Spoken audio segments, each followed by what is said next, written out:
Bonjour, je m'appelle David Latour, je suis prophète de Jésus-Christ. J'ai été mandaté aujourd'hui pour vous donner la vidéo qui enseigne sur la doctrine et le corps de l'Église. Comme je l'ai fait précédemment dans ma dernière vidéo, il faut que la dernière Église soit semblable à la première. Mais le Seigneur me demande aujourd'hui de vous expliquer pourquoi la signification de Bordeaux, que je ne vous ai pas mentionné la dernière fois, et le Seigneur insiste euh, pour vous donner cette anecdote, pourquoi il a choisi la ville de Bordeaux pour être la dernière église. Jésus est né à Bethléem, dans l'évangile de Matthieu 2, verset 1. Donc il est né à Bethléem, qui veut dire la maison du pain. Et Bordeaux, qui est connu depuis très longtemps avec son vignoble, en moins 56 avant Jésus-Christ, le vignoble bordelais était déjà connu. Et la ville de Bordeaux est mondialement connue aujourd'hui pour son vin rouge. La référence à ce qui s'est passé cet été à Paris en représentation de la Sainte Seine. Et nous pouvons lire dans Matthieu chapitre 26, versets 26 à 29, il est dit: pendant qu'il mangeait, Jésus prit du pain et après avoir rendu grâce, il le rompit et le donna aux disciples en disant: prenez, mangez, ceci est mon corps. Il prit ensuite une coupe et après avoir rendu grâce, il la leur donna en disant: buvez-en tous, car ceci est mon sang, le sang de l'alliance qui est répandu pour beaucoup, pour le pardon des péchés. Je vous le dis, je ne boirai plus désormais de ce fruit de la vigne, jusqu'au jour où j'en boirai du nouveau avec vous dans le royaume du Père. Donc le fruit de la vigne qu'on appelle le vin est leur représentation du sang de Jésus-Christ. Et avant de démarrer cette vidéo sur le thème que je vous ai décrit précédemment, le Seigneur me demande de parler de cette anecdote qui est importante pour lui, parce qu'il voulait faire aussi ce message par rapport au pain dont il représente le corps et au vin qui représente le sang de Jésus-Christ, la Sainte Seine, comme je vous l'ai dit, qui a été mentionné. Je veux démarrer cette vidéo en parlant à la fois sur la doctrine et le corps de l'Église, c'est-à-dire l'anciennat et le diaconat, la qualification des responsables de l'Église. Et nous pouvons prendre un premier texte qui est mentionné dans la première épître de Timothée, chapitre 3, versets 1 à 7. Cette parole est certaine: si quelqu'un aspire à la charge d'évêque, il désire une œuvre excellente. Il faut donc que l'évêque soit irréprochable, mari d'une seule femme, sobre, modéré, réglé dans sa conduite, hospitalier, propre à l'enseignement. Il faut qu'il ne soit ni adonné au vin, ni violent, mais indulgent, pacifique, désintéressé. Il faut qu'il dirige bien sa propre maison et qu'il tienne ses enfants dans la soumission et dans une parfaite honnêteté. Car si quelqu'un ne sait pas diriger sa propre maison, comment prendra-t-il soin de l'Église de Dieu? Il ne faut pas qu'il soit un nouveau converti, de peur qu'enflé d'orgueil, il ne tombe sous le jugement du diable. Il faut aussi qu'il reçoive un bon témoignage de ceux du dehors, afin de ne pas tomber dans l'opprobre et les pièges du diable. Les diacres aussi doivent être honnêtes, éloignés de la duplicité et des excès du vin, d'un gain sordide, conservant le mystère de la foi dans une conscience pure.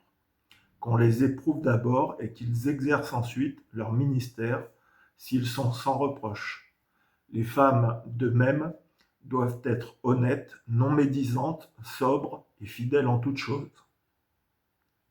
Les diacres doivent être maris d'une seule femme et bien diriger leurs enfants et leur propre maison, car ceux qui remplissent convenablement leur ministère s'acquièrent un rang honorable et une grande assurance dans la foi en Jésus-Christ. Donc je voulais vous montrer à la fois la qualité des anciens, ou évêques, et la qualité des diacres. Et cette parole nous mentionne qu'il y a à la fois des diacres et des diaconesses. Je veux aussi parler de l'épître de Tite au chapitre 1.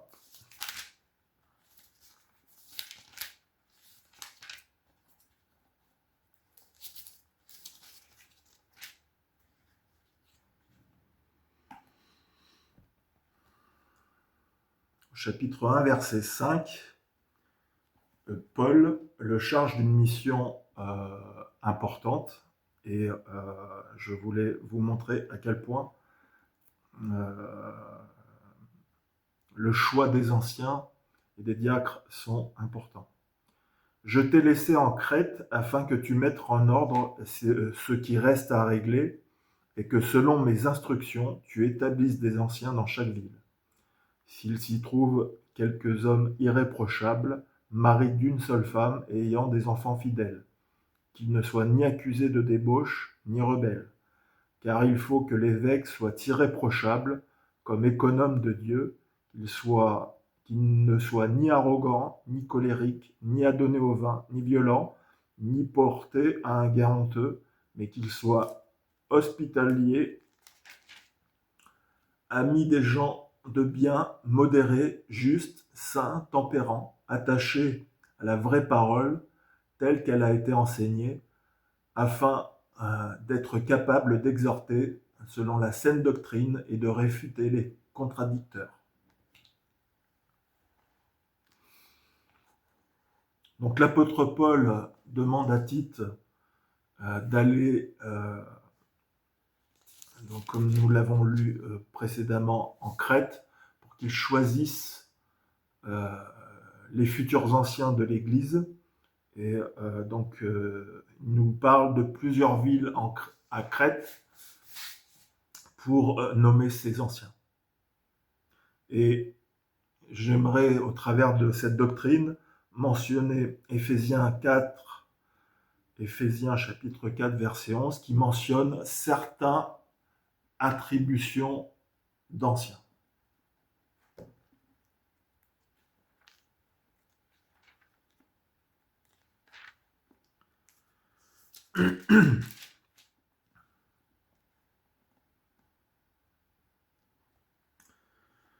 Et la parole nous dit, il a donné les uns comme apôtres, les autres comme prophètes, les autres comme évangélistes, les autres comme pasteurs et docteurs.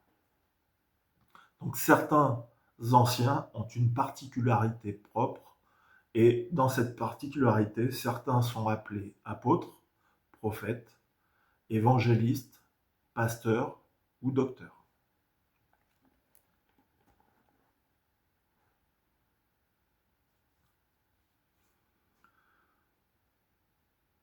Quand nous avons lu tout à l'heure 1 Timothée 3, versets 8 à 13, nous avons mentionné le rôle du diacre ou de la diaconesse. C'est le seul moment où est mentionné le ministère de la femme, c'est-à-dire le diaconat. Il n'est pas cité à un seul moment dans la parole qu'au travers de l'anciennat ou de ses ministères particuliers, la femme a un rôle pastoral.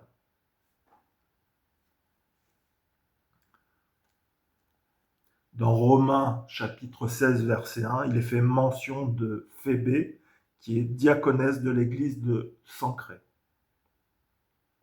Et nous pouvons prendre la parole de Dieu dans Actes chapitre 6, versets 1 à 6.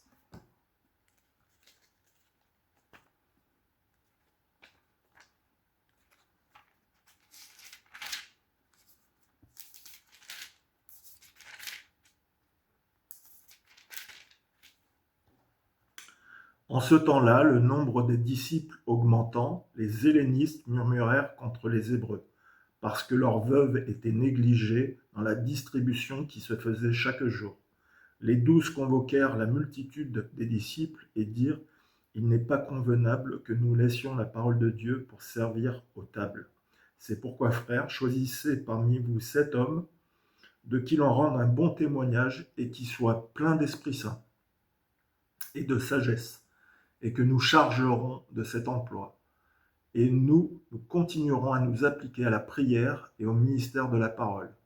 Cette proposition plut à l'assemblée. Ils élurent Étienne, homme plein de foi et d'esprit saint, Philippe, Procore, Nicanor, Timon, Parménas et Nicolas, prosélyte d'Antioche. Ils les présentèrent aux apôtres qui, après avoir prié, leur imposèrent les mains.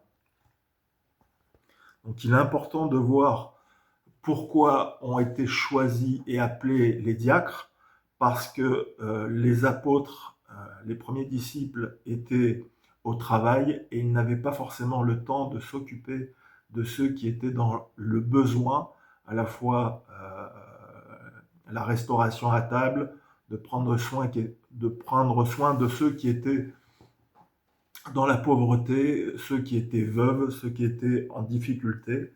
Et donc, le choix a été fait de choisir certains disciples qui avaient certaines particularités, qui étaient remplis du Saint-Esprit, et ils ont été appelés au départ pour aider dans le service, afin que les premiers apôtres puissent s'appliquer à la fois à prêcher la parole de Dieu et à continuer à prier pour que l'Église se développe.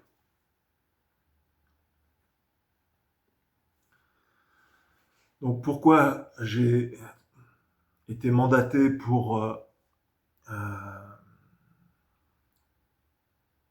mentionner pourquoi lorsque l'Église primitive a appelé les églises à avoir des anciens et des diacres, nous voyons aujourd'hui dans nos églises une pensée qui n'est pas biblique et qui fait que la femme pense avoir un ministère pastoral qui n'est pas biblique, comme je viens de vous le mentionner, et elle a, entre guillemets, quelque chose qui lui manque et qui ne lui est pas permis. Seule sa fonction de diaconesse dans ce service peut être utile pour l'Église. Et ce qui manque à la femme dans l'Église, c'est à la fois l'autorité et la responsabilité que la femme ne possède pas. Dans la première épître de Timothée, chapitre 2, versets 11 et 12, il est mentionné :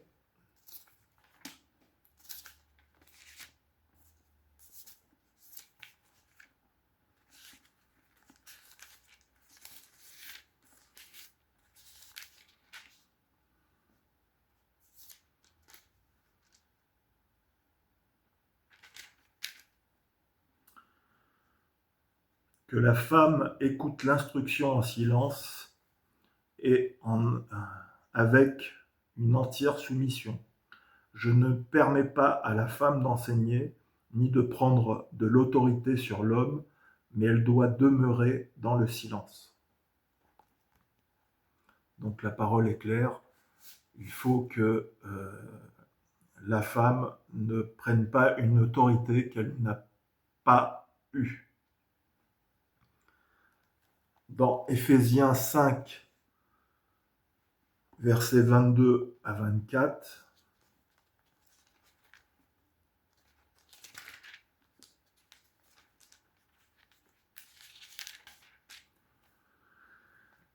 il est mentionné : femme, que chacune soit soumise à son mari, comme au Seigneur, car le mari est le chef de la femme, comme Christ est le chef de l'Église, qui est son corps et dont il est le sauveur. Or, de même que l'Église est soumise à Christ, les femmes aussi doivent l'être à leur mari en toutes choses. Donc le passage nous montre que la femme doit être soumise à son mari comme au Seigneur, comme nous, l'Église, nous sommes soumises à Christ.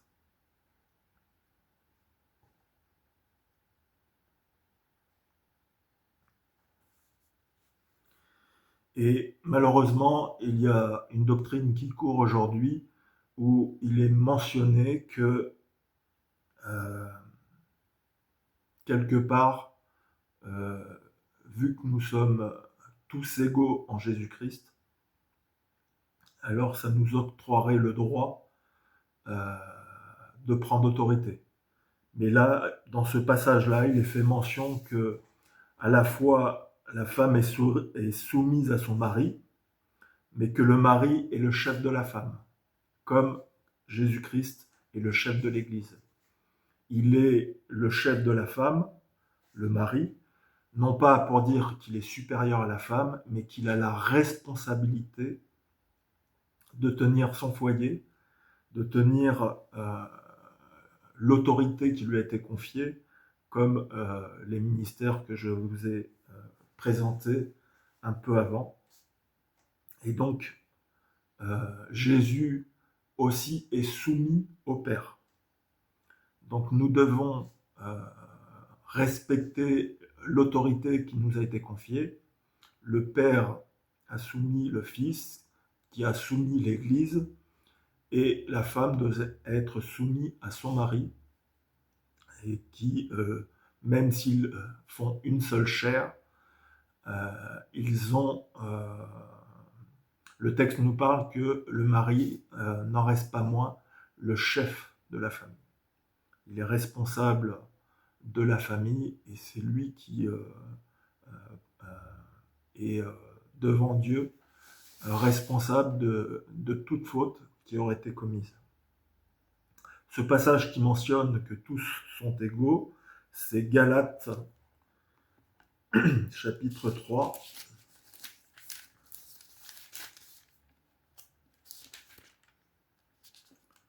verset 28, où cette doctrine est enseignée à l'heure actuelle.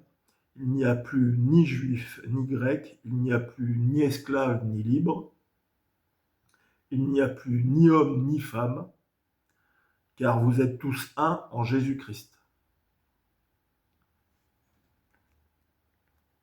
Or, nous pouvons confronter cette autre parole à l'épître aux Corinthiens, à la première épître aux Corinthiens,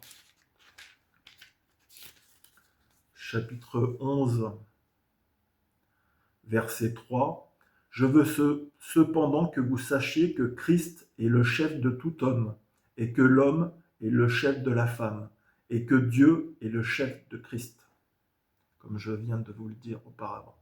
Ça n'empêche pas que nous sommes, comme je vous l'ai précisé dans Galates, nous sommes tous unis en Christ, mais ça n'enlève pas la responsabilité et l'autorité que nous avons reçue.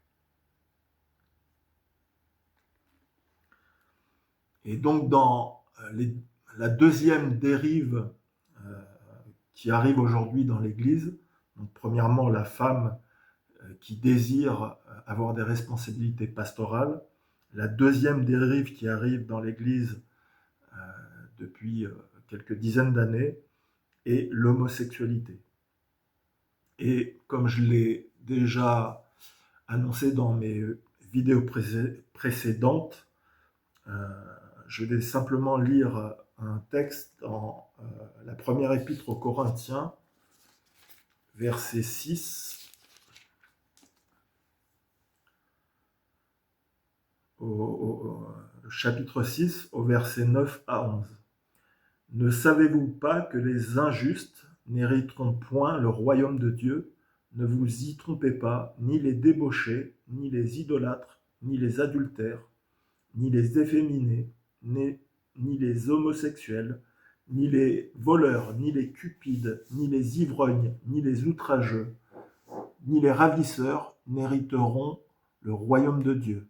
Et c'est là ce que vous étiez, quelques-uns d'entre vous, et vous avez été lavés, et vous avez été sanctifiés, mais vous avez été justifiés au nom du Seigneur Jésus-Christ et par l'Esprit de notre Dieu. En fait, ce texte nous montre que dans l'Église, toutes ces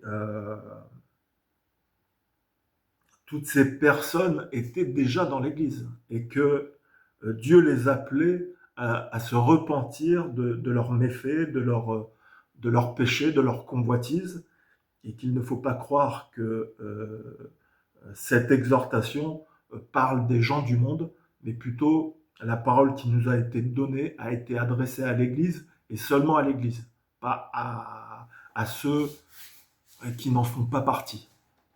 Donc je tiens à dénoncer aujourd'hui ces dérives qui penseraient que l'homosexualité est vue comme la normalité et que l'Église a accepté cette normalité, notamment au travers de cette acceptation du mariage homosexuel dans l'Église, de la pratique pastorale dans l'Église, aussi bien féminine que masculine. Et donc il est important de voir qu'il faut que la première Église, l'Église primitive, soit semblable à la dernière et qu'il ne soit trouvé en elle aucune corruption.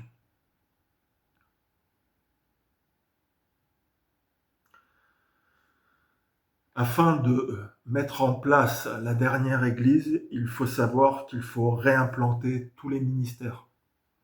L'apôtre n'étant plus représenté aujourd'hui, ou le prophète, et donc la chaîne de transmission que la première Église a transmise à certaines autres églises, cette chaîne de transmission a été rompue, et donc il faut, au travers de ces siècles qui sont passés, reprendre ce qui nous a été confié. Donc il est important de reprendre la mission qui nous a été confiée et de faire de toutes les nations des disciples. Et donc je démontrerai lors de ma prochaine vidéo les dérives qui nous ont conduits à nous affaiblir en puissance et en doctrine biblique représentée par Jésus-Christ. Donc je tiens à vous expliquer ce qu'est les différents ministères que je vous ai cités dans Éphésiens chapitre 4, verset 11, et pour mettre un peu les points sur les i, puisque aujourd'hui certains ministères dans les églises contemporaines aujourd'hui n'existent plus, alors que c'est tout à fait biblique et nécessaire pour la bonne marche et la bonne, comment dirais-je, la bonne édification du corps de Christ. L'Église ne peut pas vivre sans la pluralité des parties du corps, et il faut que tous puissent s'exprimer et s'exercer pour l'édification du corps de Christ. Donc le premier, le plus important, c'est l'apôtre qui est en charge d'implanter l'Église et d'avoir un suivi et une implication personnelle. Préparer aussi la relève. Et c'est pour ça que je vous ai lu tout à l'heure Tite qui avait été envoyé par l'apôtre Paul pour nommer les anciens. Et donc il faisait le suivi puisqu'il ne pouvait pas être sur place. Il a demandé à Tite de prendre à la fois sa relève, mais de permettre aussi que ces églises soient conduites dans la bonne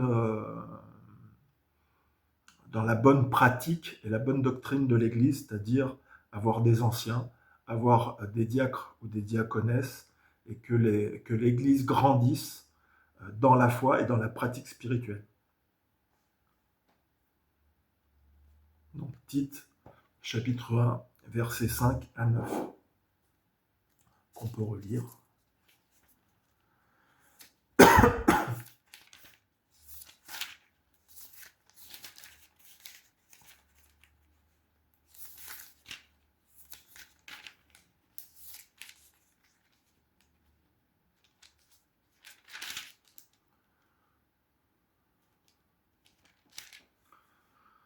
Donc je t'ai laissé en Crète afin que tu mettes en ordre ce qui reste à régler et que selon mes instructions, tu établisses des anciens dans chaque ville. S'il s'y trouve quelque homme irréprochable, mari d'une seule femme, ayant des enfants fidèles, qu'il ne soit ni accusé de débauche ni rebelle. Il faut que l'évêque soit irréprochable comme économe de Dieu, qu'il soit ni arrogant, ni colérique, ni adonné au vin, ni violent, ni porté à un gain honteux, mais qu'il soit hospitalier, ami des gens de bien modérés, justes, saints, tempérants, attachés à la vraie parole, telle qui nous a été enseignée, afin d'être capable d'exhorter la saine doctrine et de réfuter les contradicteurs. Je vais vous parler du prophète. Alors, cette partie me tient à cœur puisque c'est cette partie qui me correspond le plus. Et il y a peu de gens qui savent vraiment qui sont les prophètes de Jésus-Christ. Ce qu'il faut dire, c'est que je ne suis pas un prophète de la loi, mais je suis un prophète de la grâce, prophète de Jésus-Christ. Et il y a malheureusement beaucoup de faux prophètes aujourd'hui parce qu'ils se réclament des prophètes de l'Ancien Testament qui n'ont rien à voir avec les prophètes du Nouveau Testament. Ils ne sont pas du tout dans la même direction, puisque les prophètes de l'Ancien Testament sont rattachés au Père, les prophètes du Nouveau Testament sont rattachés à Jésus-Christ. L'esprit des prophètes reste le même, l'Esprit Saint, qui les conduit à transmettre un message, mais il est important de voir que le dernier prophète de Dieu est Jésus-Christ. Il a une triple casquette, il est à la fois prophète, il est à la fois roi par sa généalogie, et il est aussi principal sacrificateur, puisqu'il s'est donné lui-même en sacrifice. Comme je vous l'ai dit, il est le dernier prophète de l'Ancien Testament, et il n'est pas venu abolir la loi, il est venu l'accomplir. Le ministère du prophète aujourd'hui n'est pas différent de celui qui exerce le don de prophétie, c'est-à-dire qu'il est là à la fois pour encourager, pour exhorter ou corriger. Pourquoi l'encouragement ?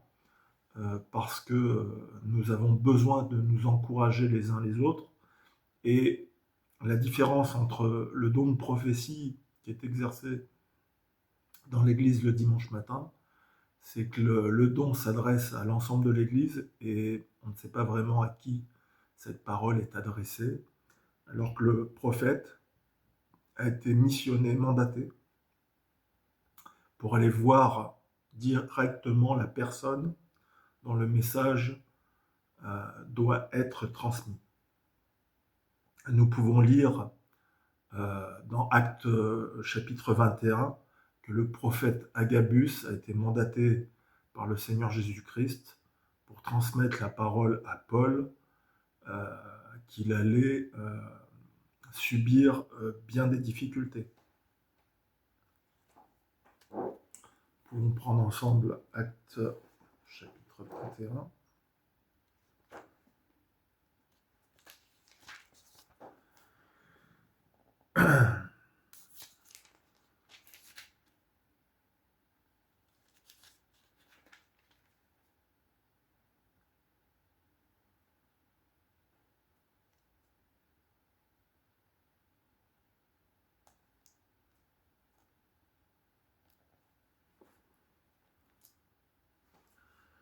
Donc au verset 10, « Comme nous étions là depuis plusieurs jours, un prophète nommé Agabus descendit de Judée et vint nous trouver. Il prit la ceinture de Paul, se lia les pieds et les mains et dit « Voici ce que déclare le Saint-Esprit. l'homme à qui appartient cette ceinture, les Juifs le liront de la même manière à Jérusalem et le livreront entre les mains des païens.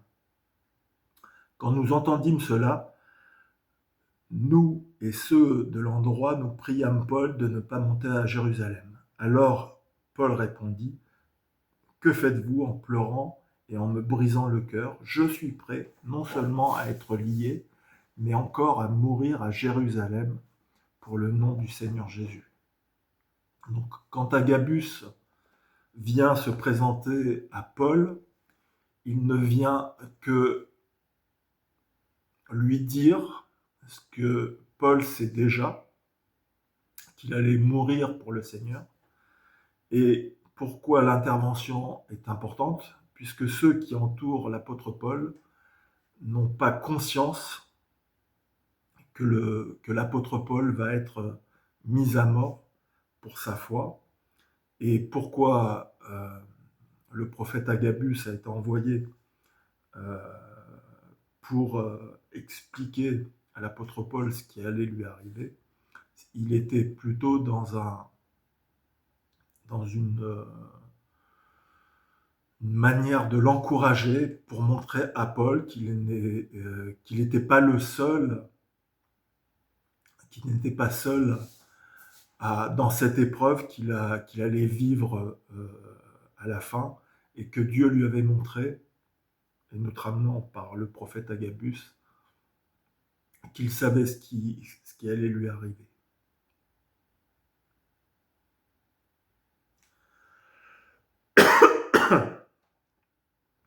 Donc il est important que le rôle du prophète soit encore établi aujourd'hui, puisqu'il a une importance grande, c'est d'aller vers ceux dont le Seigneur l'a missionné pour à la fois aider chaque disciple à prendre les bonnes décisions, soit des fois peut-être prendre les eaux du baptême, soit peut-être sur des décisions importantes, professionnelles ou autres, à être exhorté, à être recentré sur la parole de Dieu. Et ce, comme je l'ai dit précédemment, sur ces doctrines, sur le ministère pastoral de la femme, sur l'homosexualité dans l'Église. Il faut que moi, en tant que prophète, je puisse vous amener la correction et revenir à ce que nous enseigne la parole de Dieu et à ce qui est conforme à sa parole, et non pas la détourner et non pas faire un peu ce qu'on a envie. Donc je voudrais vous signaler aussi qu'il y a les deux témoins dans Apocalypse chapitre 11. Il y a beaucoup d'exégètes, beaucoup de théologiens qui mentionnent donc ces deux témoins comme des témoins, on va dire des prophètes de l'Ancien Testament. Certains disent que c'est Moïse, d'autres disent que c'est Élie, d'autres disent que c'est Enoch. Mais sachez que je vais clarifier aujourd'hui que ça ne peut pas être des prophètes de l'Ancien Testament, puisque Jésus se les approprie. Ce sont ces prophètes, et si ce sont ces prophètes, c'est les prophètes du Nouveau Testament, les prophètes de la grâce.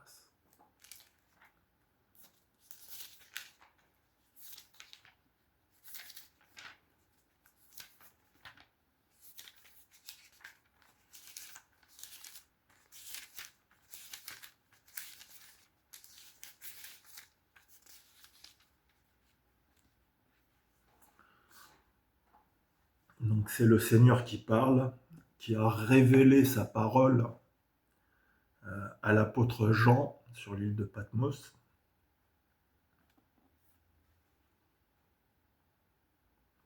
Et c'est Jésus qui parle au verset 3. « Je donnerai à mes deux témoins le pouvoir de prophétiser, revêtus de sacs pendant 1260 jours. Ce sont les deux oliviers et les deux chandeliers qui se tiennent devant le Seigneur de la terre. » Je n'irai pas plus loin. On sait qu'ils prophétisent.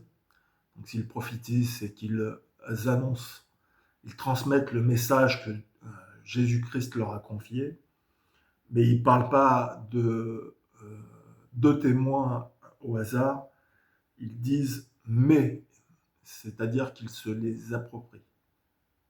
Donc nous ne pouvons pas croire à ce qui nous a été transmis peut-être depuis des décennies, parce qu'il y a une méconnaissance de la parole de Dieu, il y a une inversion, et c'est aussi ce que nous enseigne la parole de Dieu dans la fin des temps, c'est qu'il y aura certes des faux prophètes, mais il y aura aussi beaucoup de faux docteurs qui enseigneront des doctrines qui ne viennent pas de Dieu. Donc aujourd'hui, vous savez que les deux témoins, ce sont forcément des prophètes de la grâce, c'est-à-dire des prophètes de Jésus-Christ, et non pas des prophètes de la loi, c'est-à-dire des prophètes de l'Ancien Testament. Il ne peut être que des prophètes du Nouveau Testament. Et donc, ça reste un message important, puisqu'il faut comprendre que l'Église, depuis des siècles, ont essayé de réduire à néant les prophètes de l'Église. Je vais vous parler de l'évangéliste, qui a un rôle important que vous connaissez, c'est Philippe, dans Acte 8.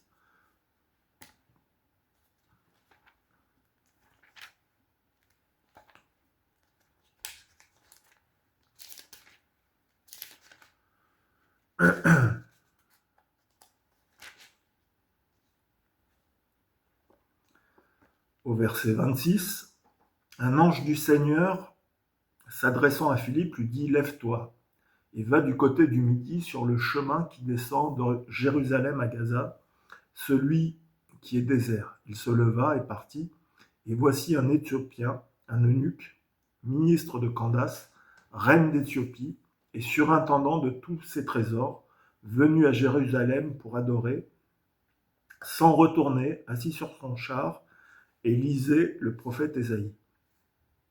L'Esprit dit à Philippe, avance et approche-toi de ce char. Philippe accourut et entendit l'Éthiopien qui lisait le prophète Ésaïe, et il lui dit, comprends-tu ce que tu lis? Il répondit, comment le pourrais-je si quelqu'un ne me guide? Et il invita Philippe à monter et s'asseoir avec lui. Le passage de l'écriture qu'il lisait était celui-ci. Il a été mené comme une brebis à la boucherie et comme un agneau muet devant celui qui le tond. Il n'a point ouvert la bouche. Dans son humiliation, son jugement a été levé, et sa postérité qui la dépendra, car sa vie a été retranchée de la terre. L'eunuque dit à Philippe, je te prie, de qui le prophète parle-t-il ainsi? Est-ce de lui-même ou de quelqu'un d'autre? Alors Philippe, ouvrant la bouche, commença par ce passage, lui annonçant la bonne nouvelle de Jésus. Comme ils continuaient leur chemin, ils rencontrèrent de l'eau, et l'eunuque dit, voici de l'eau, qu'est-ce qui empêche que je sois baptisé? Philippe lui dit, si tu crois dans ton cœur, cela est possible. L'eunuque répondit, je crois que Jésus-Christ est le Fils de Dieu. Il fit arrêter le char, et Philippe et l'eunuque descendirent tous deux dans l'eau, et quand Philippe baptisa l'eunuque, quand ils furent sortis de l'eau, l'Esprit du Seigneur enleva Philippe, et l'eunuque ne le vit plus. Tandis que joyeux, il poursuivit sa route. Philippe se trouva dans Azote, d'où il alla jusqu'à Césarée, en évangélisant toutes les villes par lesquelles il passait. Donc l'importance de l'évangéliste est importante, puisque le Seigneur, et notamment le Saint-Esprit, peut aller l'envoyer vers des personnes qui ne sont pas forcément chrétiennes. Donc le but de l'évangéliste, c'est pas de rester dans une église, mais c'est plutôt d'aller vers le monde, d'aller vers les gens qui sont à la recherche de Dieu, ou qui ne le recherchent pas. Il est là pour annoncer la bonne nouvelle de Jésus-Christ. Donc c'est un ministère très important. Et donc il faut que chacun accomplisse le ministère que Jésus-Christ lui a confié. Je vais vous parler des docteurs et des pasteurs, qui sont très représentés dans les églises aujourd'hui et qui occupent même quasiment la totalité de la place, qui ont effacé les ministères précédents. Donc le ministère du docteur, ou on peut l'appeler théologien aussi, ils sont là pour garantir la doctrine qui nous a été transmise par le Nouveau Testament de l'Église primitive. Donc le pasteur a pour responsabilité de connaître ses brebis, de prendre soin d'elles. Il sait de ce dont ils ont besoin, il les visite et les ramène vers le bon chemin.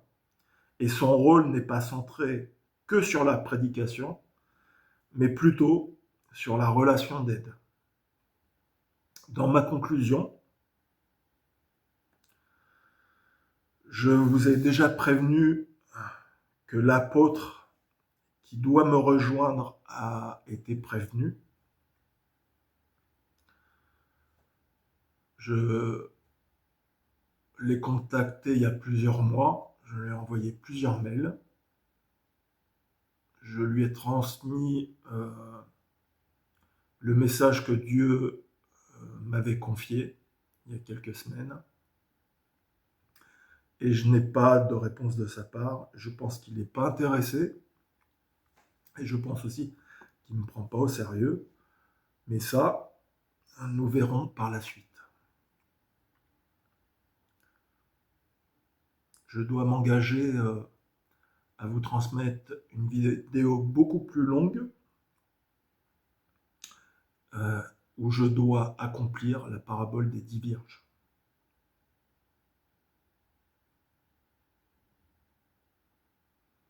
Et notamment cette vidéo aura pour mention d'expliquer l'enlèvement avec tout ce que ça incombe. Je vous dis à bientôt.